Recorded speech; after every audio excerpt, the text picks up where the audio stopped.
عارفين في كل بيت مصري كان في حد بيُطلق عليه لفظ أمينة رزق، بغض النظر طبعًا عن احترامي الكبير للفنانة الكبيرة جدًا أمينة رزق، بس أمينة رزق كان بيتقال على أي حد drama queen في البيت أو أي حد بيعيّط كتير، وأنا كنت هذه الشخصية اللي بتعيّط كتير جدًا، جدًا، جدًا، لإن أنا كنت حساسة جدًا، جدًا، جدًا. وبغض النظر عن الدراما كوين اللي كانت جوايا، اللي ظهرت في كثير من المحافل اللي كنت بتحرجني وأنا صغيرة.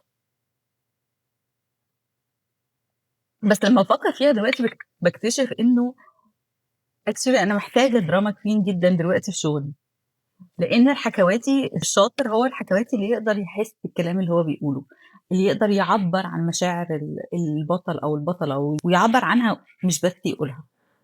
ف فشكرًا لأمينة رزق اللي جوايا، وشكرًا إن أنا drama queen بغض النظر إن أنا أزعجت كتير من الناس وأنا باكبر بس هي دي الحقيقة اللي جوايا.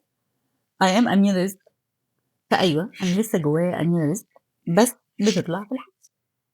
أنا حنان طاهر حكواتية مدربة حجز، جاية في السلسلة دي أشارك معاكم أنا والحواديت والحواديت وأنا.